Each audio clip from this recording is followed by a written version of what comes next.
Hey guys, what's up and welcome back to a brand new video. So hope you guys are having an amazing day. So guys, back again with a tech video for you guys. So in this video we are going to be doing the unboxing of the Galaxy A71.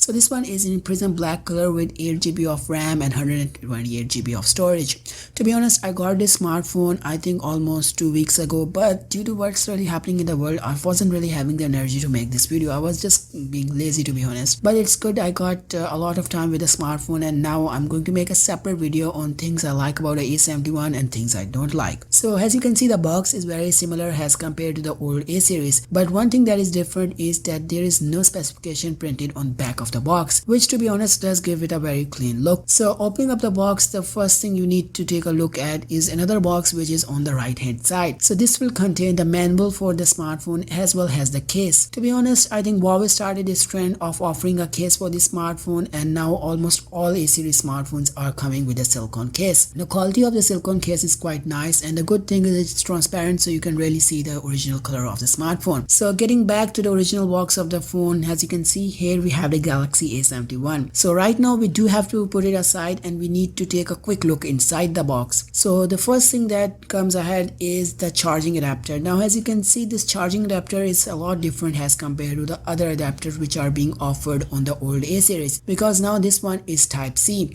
To be honest, it's a good move from Samsung, that because all flagship smartphones are really moving towards USB-C. The cable you are going to find in the box is also USB-C to USB-C, so now you won't be able to plug this into your car like into a USB-A port, because you really need a USB-C port in order to plug this in. So the good thing about the adapter is it does offer 24 watt hour fast charging, so this smartphone should charge pretty quickly. So in the box you're also going to find some earphones. To be honest, I wasn't a fan of the earphones which were really offered on A series because the quality isn't just great, but this one looks a lot better and a lot more premium as compared to the other one, because the S series and the Note series comes with like the AKG head earphones which are really nice. The sound also very good.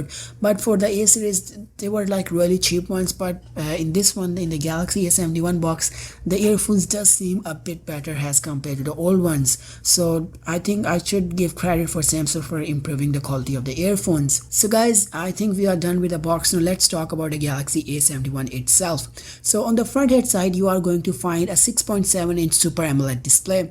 Now whenever I heard the word Super AMOLED, I know the display is going to be amazing, because when Samsung came with the Galaxy S3 and the Galaxy S4 almost a lot of time ago, I think it was more than 10 years, almost something like that, the best thing about the smartphone was its display, because they were AMOLED display, and they were almost at that time there were very few smartphones which you can compare the display, because the display was AMOLED. So being a Super AMOLED display, the colors are very crispy. I mean, the viewing angles are also very nice. The display gets really bright, so no complaints right there. So on the back end side you are going to find 4 cameras for the smartphone. The main one is the 64 megapixel camera, and you are going to find another 3 which is the micro lens, the wide angle lens, and an in-depth sensor. So with almost all 4 cameras you are also going to find a flash. To be honest, most new smartphones are moving towards more cameras, but one thing I don't like about the A71 is they haven't given another option for like the micro lens if we just want to use the micro lens to get some micro shots, or like the in-depth one, which I think Samsung could do with an upgrade. So this smartphone contains 4500 mAh battery, which to be honest is a really sweet spot. It's not too less, it's not like 2 more which would make the smartphone heavy, because the Galaxy M20 is a great smartphone, but the only problem I felt with that smartphone is actually pretty heavy. So that's why I think 4500 mAh is a sweet spot. But I think it's good for this smartphone because it also offers a 6.7-inch display, which to be honest is pretty massive. My daily driver is an S10e. The only reason why I love that smartphone is because of its form factor. It's very small, it fits into palm of your hand, so after holding the smartphone it does feel very big, because it's almost 7 inches of display, just like you find in like small tablets. So talking about the processor of the smartphone, so this smartphone offers a Snapdragon 730 processor with like Arduino 618 graphic card, which to be honest the processor is a good one. It's not like too weak, it's not like the most powerful, but it's a pretty sweet spot for like a mid-range smartphone, and playing most of the games isn't going to be a problem for this smartphone. So now talking about the smartphone itself, especially the body of the smartphone. So on the bottom inside you are going to find the USB-C port, you are going to find a single single speaker, and you are also going to find a headphone jack. Now I know you guys may be surprised that this smartphone is still offering a headphone jack in 2020,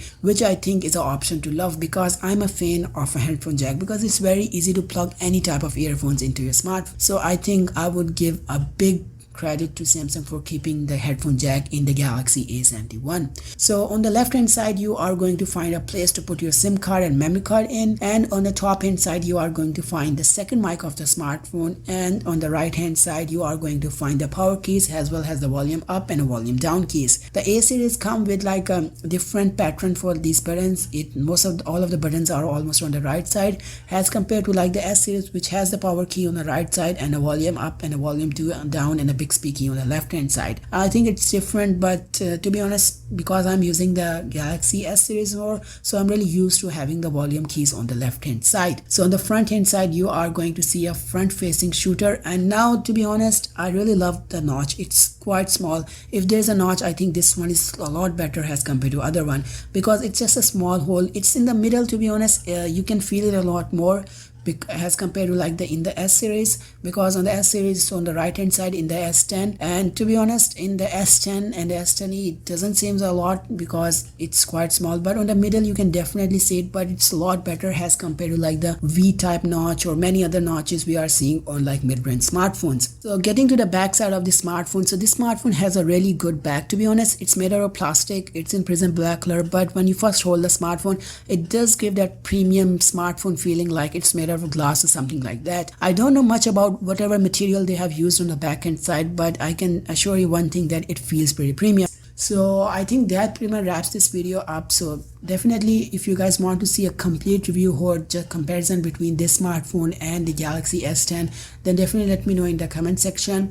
So with that being said, I wish you the best in terms of what's really happening around the world. And one thing I would really like to say in the end of the video, I would really like to thank the doctors and staff and paramedics staff around the world, which are like putting their life on risk just what's really happening around the world.